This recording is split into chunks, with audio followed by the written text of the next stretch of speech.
Hey, what's up, Vox and Hops heads? I'm Matt, the vocalist of Cryptopsy and the host of the Vox and Hops podcast, brought to you by Sound Talent Media, where I sit down with fellow metal musicians to talk about their lives, music, and craft beer.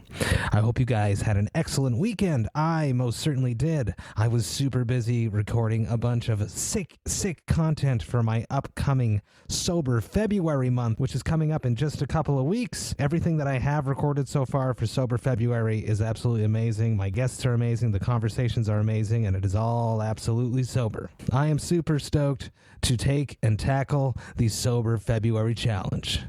This Vox and Hops episode is presented by Heavy Montreal. Heavy Montreal is one of Montreal's premier metal promoters. When there isn't a global pandemic crippling the music industry, they normally put on a bunch of amazing metal shows here in Montreal. But not only that, they also put on one of North America's sickest metal festivals, and that is the absolute truth. Trust me when I say this, because I have played just about all of the biggest metal festivals across the globe, and Heavy Montreal are up there with the best of them.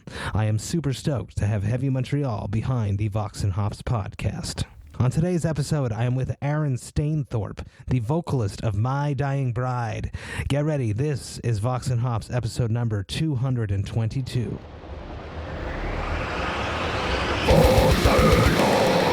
I warn you, what you are about to hear is very disturbing indeed.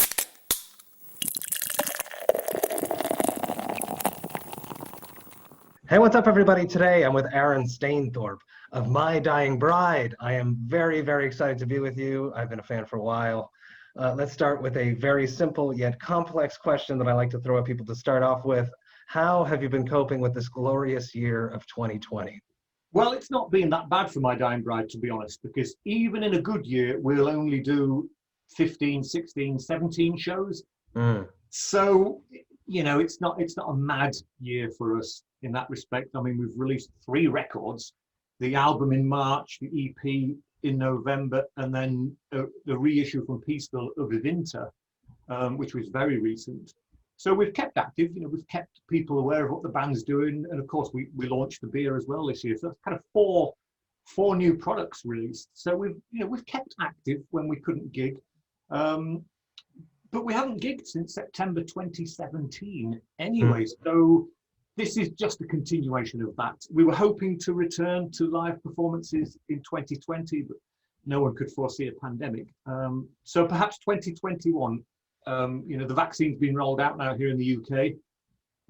The first man to get it, believe it or not, his name was William Shakespeare. I kid you not. That is genuine. You can't make this up. No, I know. So William's had it, and it seems to be doing a good thing. So if everyone else can take it, we might be able to get back to gigging properly in 2021. Which, you know, we can all just hope for. There's something so, it's like a huge void in my life personally. Yeah. Not just, you know, playing is one thing, but just attending shows. Yeah, I know. I've seen some of these online gigs, and I've seen people trying to do real shows where they've marked out a grid pattern on the floor, and there's, you know, 3 people there and then a 2-meter gap. It doesn't work. Heavy metal and rock music, you've got to literally feel the sweat of the people around you, that nervous energy, the vibrance of a rock show isn't done standing in a square. So there's no way I'm attending a show like that, because that's not a show. I don't know what that is. It's like going to the zoo. You're just standing there in a specific place, watching something happen. That's not a gig. No, it's completely unnatural, and it's not a show that I want to attend or play. I would hate to be on stage and see that. It would feel very dystopian to me. Yes, we won't be doing that. We've played to some small audiences, but we're not going down that road. Vox and Hops is all about hanging out with my metal friends and talking about their lives, music, and craft beer. What beer do you have on your side there, Aaron, we're going to share virtually today? Well, we've actually been working on this beer called Old Earth since November last year. So we've had a good old sampling session, I can assure you. But we wanted to, you know, we could have easily approached Darkland Brewery and said, look, guys, just give us whatever you've already got made and we'll just rebrand it and we'll sell it like that. But I can't live with that. I can't tell people it's our beer then, because it's not our beer. It's just someone else's beer, and we've stuck our logo on it. So I went down to the brewery, and like a lot of microbreweries, they did ales, stouts, and traditional beers. They'd never done a lager before, and I expressed an interest in doing a lager. My thinking being that, for the most part, my Dying Bride fans, particularly in Western Europe, are big lager drinkers. And we figured, okay, the sales will predominantly be in that area. So let's pander to them and let's make a lager. And the brewery was sort of pondering and scratching their chin saying, well, we've never done a lager before, but we'll look into it. And that was great. So they did a bit more research, and they enjoyed the learning process of creating a lager. I'm presuming a lager is more difficult to make than an ale. Otherwise, everyone would be doing it as well. It seems ale's quite easy, hence everyone's doing it. Lager's a bit trickier. But we went there every few weeks, and we were sampling all kinds of things, and it was amazing. To be honest, the first one we sampled was great, but we just told them, no, just change it a bit. So over the months, we kept going back and trying it. And then the beauty about that, of course, is when we've got a product like Old Earth, anyone who's got a product is going to say it's great. We spent months tasting it to nail the taste so that we loved it. So we genuinely loved this flavor because it took a year to develop. And then again, thinking about selling it online, we asked the brewery, look, I know you only do bottles. Shipping cans is a bit easier and probably cheaper. They're a little bit less in weight. And again, Darkland had never done canning before. They looked into it, and funnily enough, there is a mobile canning company who will drive up to your premises, open the back of the van, pull out this strange looking piece of equipment with pipes and things all over the place, and they will can for you. And I was there one day, and it's quite a mesmerizing process. If you've never seen it before, it's just quite an interesting thing, and you wonder who invented this machine. It's a remarkable piece of gear. And so they researched lager, they nailed it. They researched canning, they nailed that as well. We had a launch party, which we were hoping would have been a proper launch party where we could have invited hundreds of people, but obviously COVID got in the way. So a few of the band went down, and a couple of friends. We did some social media stuff and got royally drunk. And it was nice because we were drinking something that was made just behind the bar. It's made here. We know the ingredients. We know who's made it. And I think when you have those things, all those elements in place, you're waking up the following day with less of a hangover, because I think there's clarity in the ingredients and the process, and it hasn't sat somewhere on a shelf for months. It hasn't traveled around the world. It's been made there, and it's now here, and it's now here. And it's just a really fresh thing. It's really tasty, and I really like it. Awesome. I love it. So many great things you just said there. So this brewery loves you because they got into lagering for you. They got into canning. You turned their industry completely on their head. Yeah, they've expanded now. It's amazing. And you are right that lagers take longer to make, which is why they're more expensive, because they have to sit in the tanks for another 2-3 weeks versus an ale. And it has to be kept cold the whole time too. So that's why it's more expensive. That was another thing, yeah, because apparently there was a mix up with the canning company.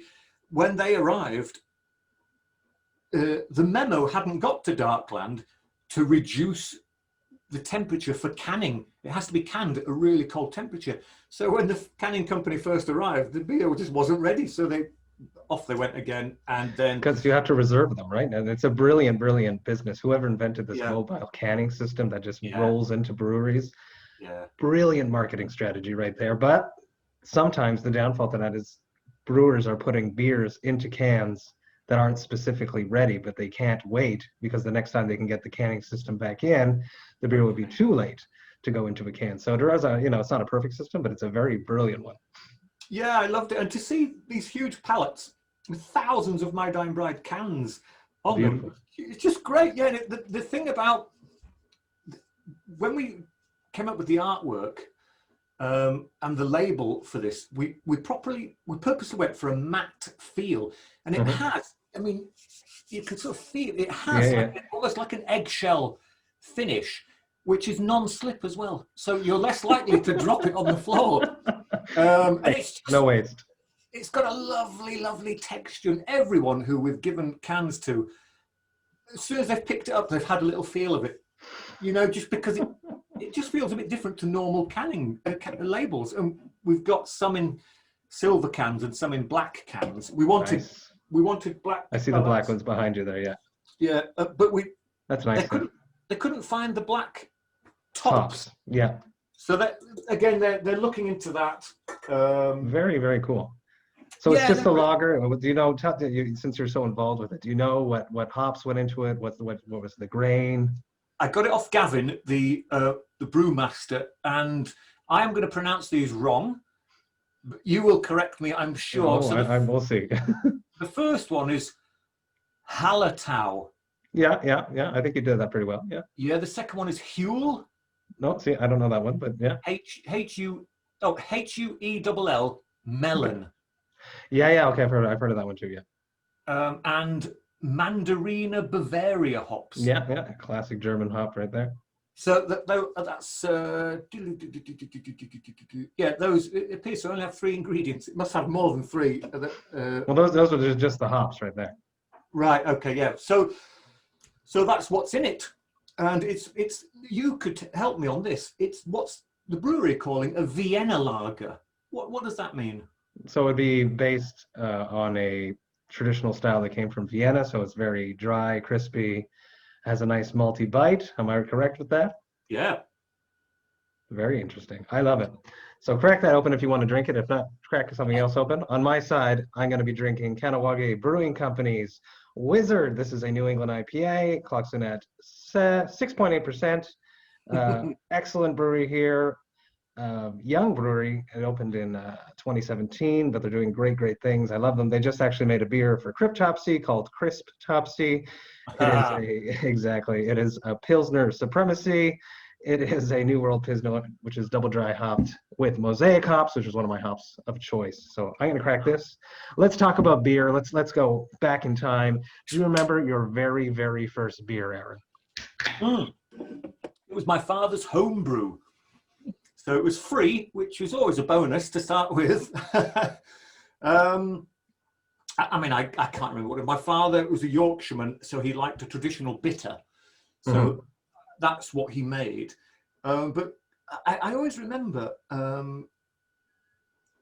he never let it brew for quite long enough. There was the temptation, was to sort of, it's supposed to have another 5 days, but let's have a little taste right now, shall we? So, which obviously you shouldn't really be doing, but especially not giving it to your child as well.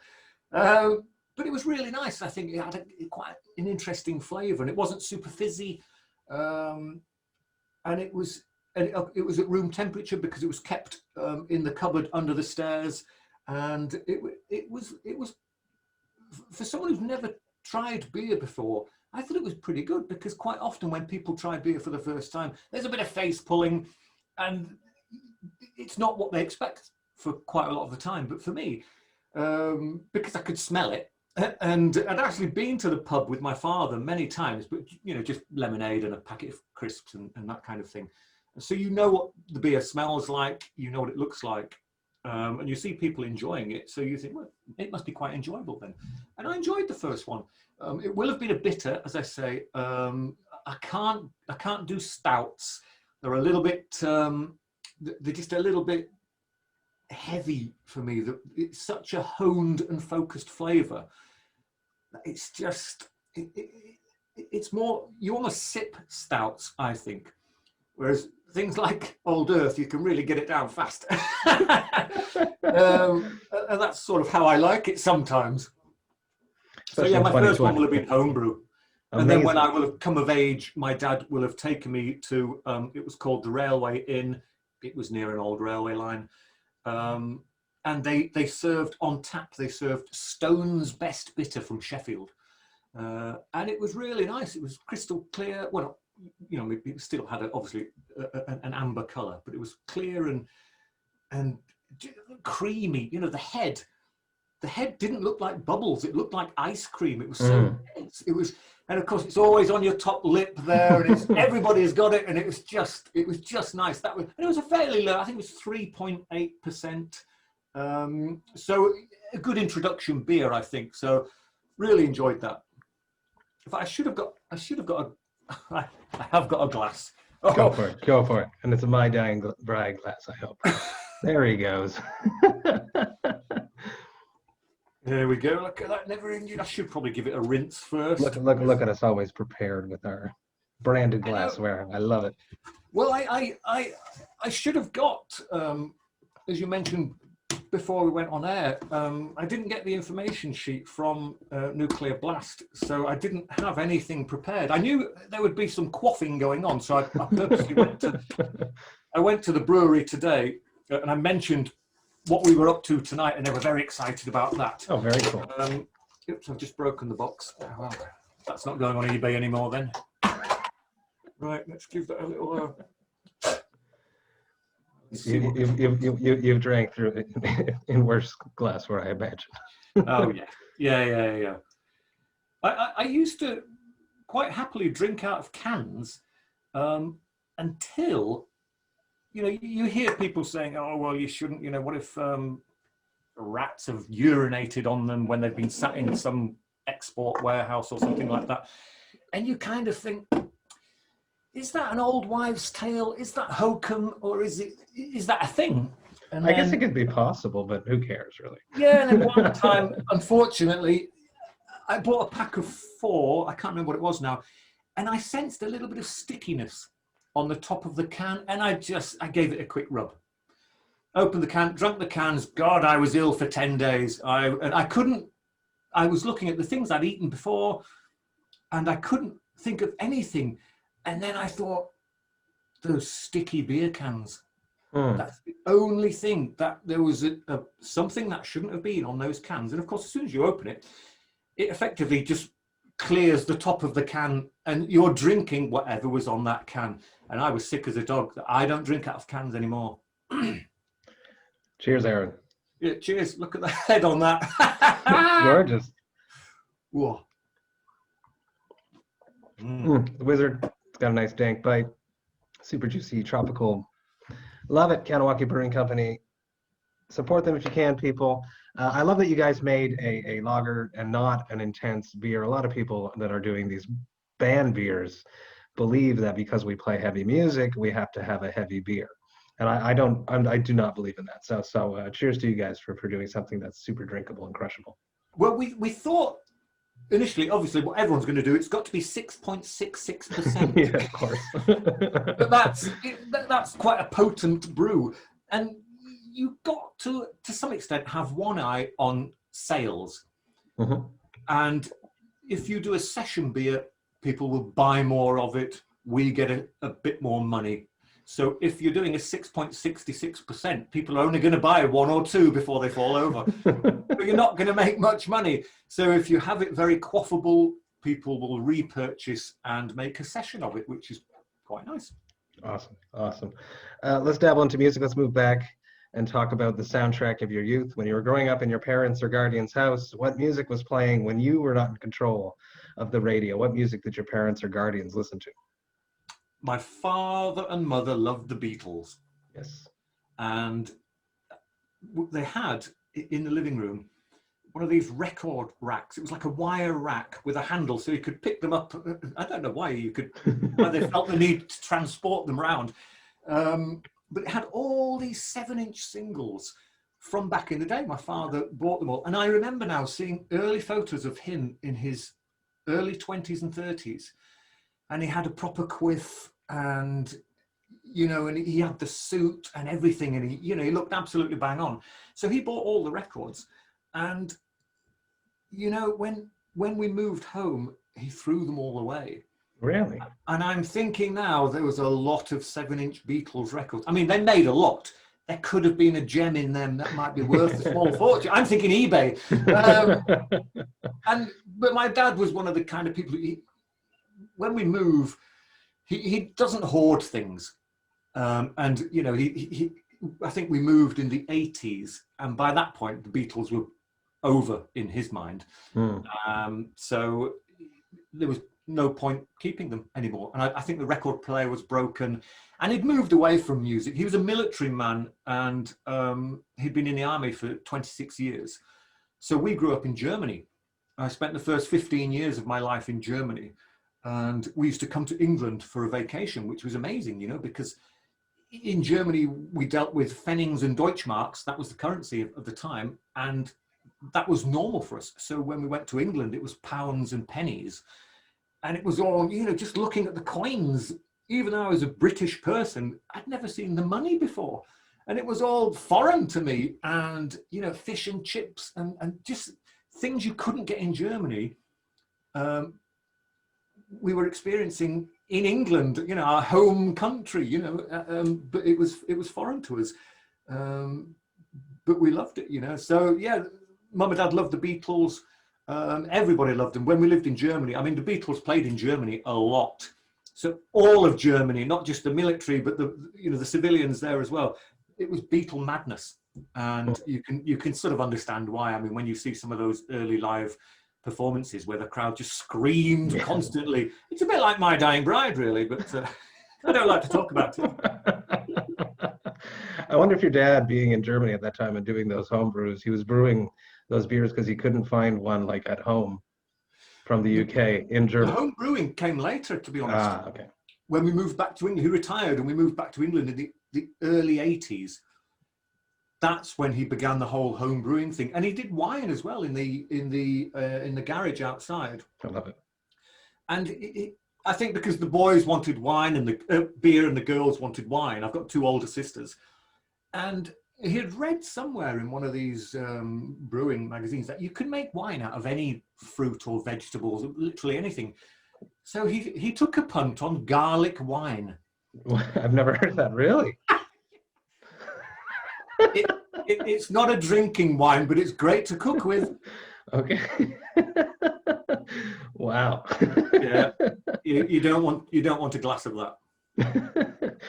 You mentioned you guys have been very, very busy this year, doing, you know, releasing 3 albums, materials. That's insane. Was this something that was on the books, or is it something that came about because of the pandemic?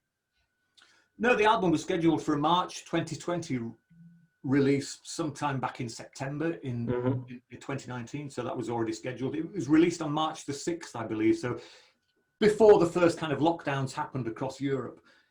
So that was fine. So people could still go to a record shop and make the purchase there. And then I suspect most people buy online. Sales of the EP, which came out on November the whatever it was, I doubt they'll have been affected by the pandemic much, because, as I say, people are just pointing and clicking and downloading. You will still get traditionalists who like to go to a record shop, you know, because it's nice to flick through all these albums. We haven't been able to do that, so you never know when stores return back to normal. There might be a little resurge in sales as people go back into stores, and because records are tactile. I mean, I only just received my copy of the EP the other day, and it's got like gold. That's gorgeous. Yeah, it's got low. It's just. I love it. For an EP to be gatefold is it's remarkable. And so I think when people get it in their hands and look at it, they're going to buy it straight away because it looks and it feels gorgeous. And then the other one, which I have here as well, Evinter. We released Evinter. Gosh, I can't remember. I think it was to celebrate our 10th anniversary. So that was a while ago. But Evinter was a weird one. We should have warned our fans before we just released it. They thought it was a regular album, but it's classical music. And so that surprised a lot of people. Some people disappointed because they thought, is this the new direction My Dying Bride is taking? Where's the crushing guitars? But it wasn't. It was a celebration of our first decade in music. And in order to put it together, myself and Andrew, the other founder member, we went through our whole back catalogue, listening to every single song and making a note of the very best moments in every song. So it would be like Turn Loose the Swans at 3 minutes 02. there's a wonderful violin piece and it finishes at 4 minutes 6. And you write that down. So we had page after page after page of all this detail of where the finest parts of My Dying Bride were. We then handed our entire discography to a guy called Johnny Maudling from the band Balsa Goth, who is a great composer himself. And he got together with some classical musicians he knew. And we didn't tell them where these pieces of music came from. So what we wanted them to do was to simply take a piece, right, okay, it's a violin piece and it's from X song, but we'll play it on piano instead of violin. And they would take a guitar part from another song and play that on violin and put it all together. So in any song, if I pick one out completely at random, what have we got?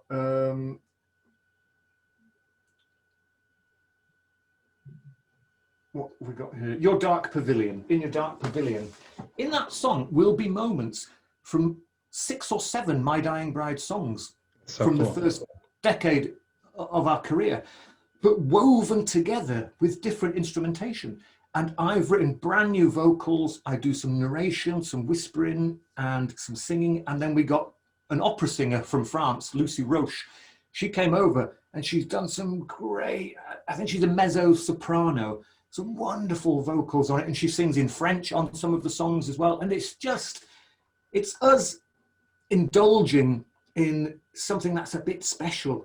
And again, the easy option would have been to simply give all our CDs to an orchestra and say, just do some cover versions. That's too easy. Everybody does that. We asked them, well, chop it all up, mix it all up, put it back together any way you see fit, and create new entities out of existing parts. And I love it. I think it's a staggering thing. It's not everybody's cup of tea, and I appreciate that, but I think it's amazing.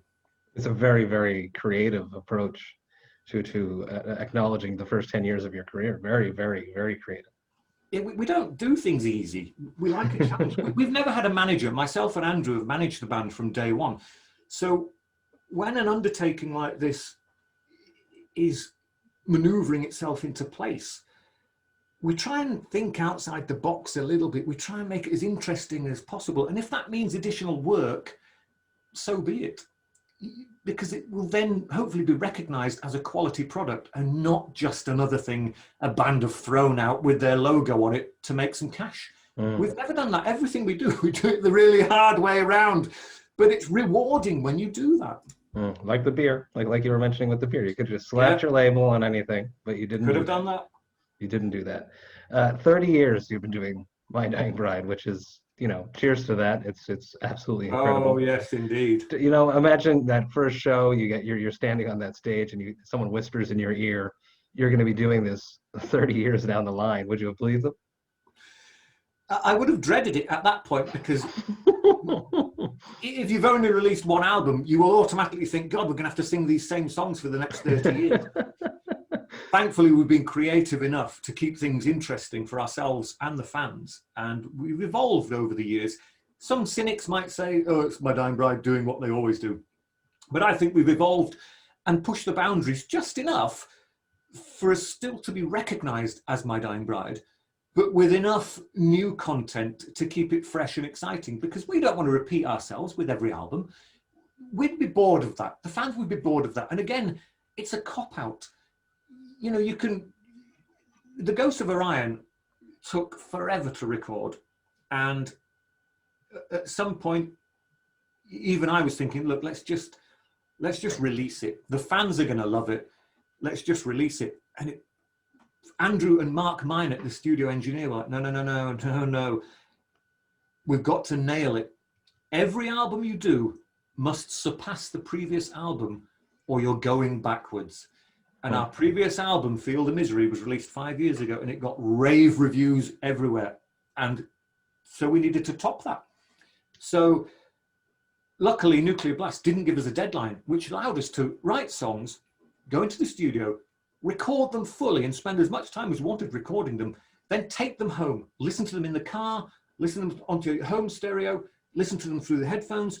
And if you can make any point of any one of the songs better, we go back, we make it better, We record it all, we take it home, we listen to it in the car, on the stereo, on the headphones.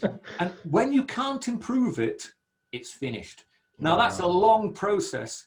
And, thank you to Nuclear Blast for giving us that time to do it. But it enabled us to get a product out where we were just so proud of it. Again, it's a hard, long process. But for us, the rewards, not the financial rewards, just the rewards of having completed something immensely satisfying, we can take that to our graves happy. It's amazing, and no regrets. And are there times now when you go back and re-listen to these previous albums and you're like, oh, we should have done that? Or does that still happen even if you put all that work in? A couple of times, yeah, because in the past, we will have had deadlines. And yes. Like most bands, you work right up to that deadline. And they're pleasant things, though. When you listen to some songs in the past, you can hear there might be a vocal thing. I'm speaking from a vocal point of view, and you think, oh, that's lovely. I wish I'd sung that 2 or 3 more times. Yeah. It's a lovely harmony, but it has one outing near the beginning of a song, and it's never heard again. And you sort of think, I can, in my mind, I can hear that happening in the middle of the song and at the end of the song. It would have rounded the song off really nice, but we didn't. And I suppose it's because in those early days, we weren't interested in the classic, verse, chorus, guitar solo, verse. We threw that out the window, and we very rarely even repeated a riff. And that's difficult for a lot of fans to enjoy as well, because when you hear a riff and you like it, it becomes a bit of an earworm. You want it to be repeated. And when it comes back, it's satisfying. Sure. And we just ignored all of that in the early days. We wanted to be different, and belligerently so. And it meant our early albums are difficult to really get into. You've got to concentrate. You've got to really want to. You've got to invest in devouring it. Lyrics, artwork, the whole thing, because it's not pop music, it's not even rock music, it's something else, it's a different entity altogether. And I appreciate, it's not everybody's cup of tea, but that's how we wanted to do it. And it was only when we were doing The Ghost of Orion that myself and Andrew, we decided, do you know what? If you've got a great riff, that kind of makes you nod your head a little bit and it sounds really sweet, play it again. Let's have it 2 or 3 times in the same song, because we just didn't bother in the past. Let's just mellow out in our old age. If it sounds good, repeat it a couple of times. Everyone else does, so we're simply doing that and enjoying it. So for us, that's a different thing. So when we listen to The Ghost of Orion, it sounds different to us, because you're hearing riffs coming back and then coming back again. It's like, that's quite pleasant. We should have done that maybe 20 years ago. We might have been millionaires by now. You've been doing it for so long. Why do you still do it? What is the reason that you continue to create music? What drives you? Is it the same intentions as when you started? I think, I'm not sure, because I feel like I have to do it now for myself, because for me, I never really stopped writing, because I read a lot, and so I've got a lot of words rattling around in my brain, and if I don't get them out, I will go insane. So I'm writing all the time, and if it's not a lyric for My Dying Bride, it'll be a poem or a short story. I'm trying to compile a book of all my work at the moment. And I've still got things up there now, and I think I have to put them somewhere to prevent me from going insane. And I'm lucky I have a vehicle called My Dying Bride to take away, they're often negative thoughts. And it's like, that phrase, a problem shared is a problem halved. If I can get my negativity out and spread it around, it decreases its power on me. And so I love creating music because it's almost medicinal. And when you've got that product in your hand, you know what's gone into that. What a menacing piece of vinyl or compact disc that is. And people hear it, when they listen to it, they understand that My Dying Bride aren't just another rock band who are messing around in their tight spandex pants and their ripped vests. That we work really hard on making things as good as possible. we're not frivolous about the things that we do. And I'd like to think that over 30 years, people have recognized a body of work that has quality written all over it. And nothing's just, even when we design a t-shirt, it takes me weeks to get every nuance just right, every font, every position, the color, the type of material. It's all got to be done bang on. And if it's not, and if someone says, do you know what, it doesn't matter, just print it on anything. I can't do that, because when people buy it and they put it on and they think it's a bit thin and the paint wears off after 3 washes, I can't go down that route. It's not going to happen. I love that. And then it's a very, very true thing that you have to stand behind everything that you've done. And it should, if someone's buying something, they should love it. Yeah, I think so. Yeah, when you work hard, you get some money, you pay your bills, and if you've got any left over, you want to buy something. And okay, if it costs a couple of dollars more than everybody else, it might be because it's better. Not always the case, but it might be. I remember when I was a kid buying certain merch, I won't name the bands, and the print does wear off. The t-shirt that's predominantly black turns grey after a year, and you know, there's a hole appearing here and there's a hole appearing here, and it's a bit disappointing, you know. And I want better things. I want better things. And again, the beer, it costs, at the moment, the beer, you have to buy, the minimum is 12 cans come in a case, and it's £30. So it's not the cheapest beer in the world, but the effort that's gone into it, I think the value is there. You know, you can't taste the value, but you know what I mean? If we'd have undercharged and decided, look, let's just get it out there, we'll sell it for as cheap as possible. There's a certain mentality that I think if you give something to someone and it's cheap, it tastes, looks, or feels cheap. And conversely, if it's too expensive, people will mock it. If you can get that balance just right, I think you've nailed it. Absolutely.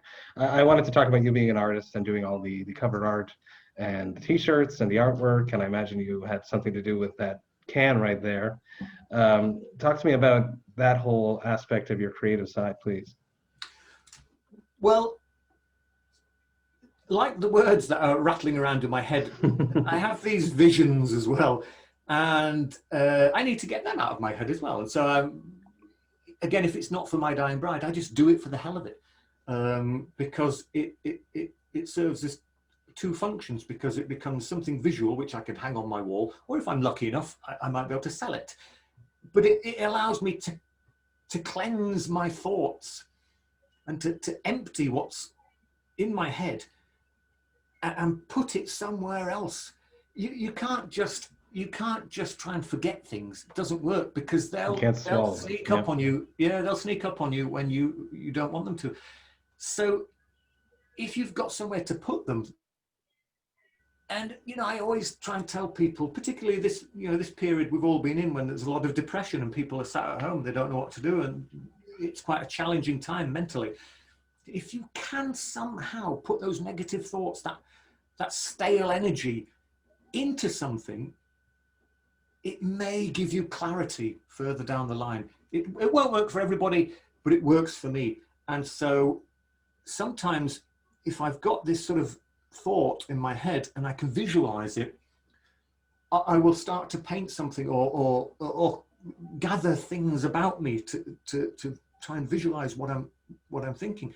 Sometimes it works and I'm happy with what I've done. Other times I'm thinking it's not working, so I'm going to write it instead. Wow, so really? What started as a visual thing becomes written words. And then you think, it always needed to be written. It just showed up as some sort of spectral form, and it was tricking me into thinking it was visual. And I've written about it, boom, it's out of my head. And it's not a picture. I thought it was going to be a picture. It's not a picture. And it's the same when you've got words. I've got a phrase rattling around in my head, and I think, right, okay, let's write this down. Let's see where we go with this. And I think, right, there's going to be an epic poem here. And we get going, and 5 minutes later, I've torn the paper up and I've pulled what hair I've got out. And I'm just saying, why is it not working? Out with the paint. Boom, boom, boom, boom, boom, boom. What was words is now an image. and I've got great satisfaction from doing it. So it's a cathartic thing for me to do. It's a process that I feel I need to do, because I know that once I've done it, there is great enjoyment there and a degree of freedom. I'm not being, it's like a ball and chain sometimes. When you've got something negative happening, you can't shake it. It's frustrating. If you've got some means to get rid of it, which I have, thankfully, I'm free. That's amazing, and it's excellent advice for everyone listening to channel these demons, these negative thoughts, images, phrases into something cathartic, positive, and just get it out of you. That's hard. You got to face it in order to tackle it. Yeah. That's the hard thing, because you can just mask it and hide it with a bunch of other substances too. Oh yeah. But it's best to tackle them and face them and get them out, just like Aaron has been saying. It doesn't work for everybody. As I say, we've all got our own methods of how we get through life and how we cope. Some people turn to religion. That's absolutely fine. But that wasn't my cup of tea. I found something I'm good at. Well, I mean, that's open to question. But it's good for me. And that's the important thing. I think when you're creating something, and again, this is why we've been around for 30 years, you're creating it because you are compelled and you want to create it. And you know that the process of creating it is greatly satisfying. If you're doing it for money, you're not putting a heart into it, because you're thinking, right, how do I get the broadest possible appeal for what I'm creating? It will have to be quite simple, and because the world is simple and they want easy things, because the world's concentration level is boom, gone in a few seconds. So people create things that's not really them. It's just something to earn a living, and fine if that's what you want to do it for. If when My Dying Bride formed back in 1990, we were just thinking money and girls, we would have nosedived after 6 months. We would have given up, because you don't call your band My Dying Bride and write the kind of songs we do and expect to be on the radio making a lot of money. It's not going to happen. That's not why we did it. I love it.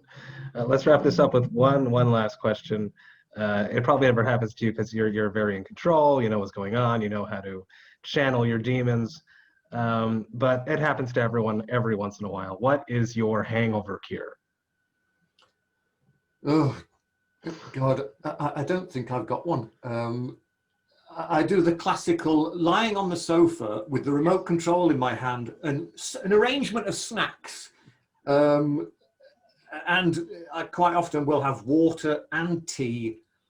And I just think they're happy things. I think it's challenging having a hangover. If you haven't got the tools there to make life a little bit more pleasant for you, it makes the hangover worse. It's like in the old days when you might have gone out, had a few too many, you stayed at your friend's house in the spare bedroom or something. You wake up the next day, your head is pounding. You've got nothing around you. You don't know where anything is. You don't even know where the kettle is. You can't have a cup of tea. They've got no milk. Oh, and they've got different snacks. Oh my God. So it intensifies that hangover. So if you are having a session, then plan in advance. Get your snacks, get all your bits and bobs ready. And if you're staying at someone else's house, pack a bag. There's nothing wrong with that. And if it's not, it doesn't even have clothes in it. It's just full of snacks. That's absolutely fine. Because if there isn't a hangover cure, you can at least make things a bit easier for yourself. I love it. Aaron, thank you so much for taking the time talking to me about your life, about your music, and of course about craft beer. I really enjoyed myself, and I hope you did too. Cheers. Yeah, it's been great. Thank you very much. Cheers, everybody. Hey, thank you all so much for listening right to the end. You know that I love and appreciate that. What an excellent chat with Aaron. I finished that chat just feeling just so uplifted. I loved his creative integrity, the integrity to the music, the passion in regards to his artistic vision. I loved it. I loved how he uses art as a cathartic release, and I think that is something that a lot more people should be exploring. Don't let the darkness get you. Use art as a way to uplift yourself, and there are many forms of art, and you don't have to be good at art to use art to make yourself feel better. You just have to try and get the demons out. I love that. I love that. Massive shout out to Aaron for taking the time and having a chat with me. And man, did that Darkland Brewery Old Earth brew sound just so good. I would love to get my hands on this. If anyone can get me this brew, I'd be super stoked. If you enjoyed this Vox and Hops episode, you should absolutely go subscribe to it on the podcast platform of your choice. But not only that, you should take the time to rate it and write a review, because if you do that, more people just like yourself will be able to discover the Vox and Hops podcast. Vox and Hops is brought to you by Sound Talent Media. I have one more episode coming up this week, which will drop on Friday. But until then, remember to enjoy life, metal, and craft beer. Cheers, Vox and Hops heads.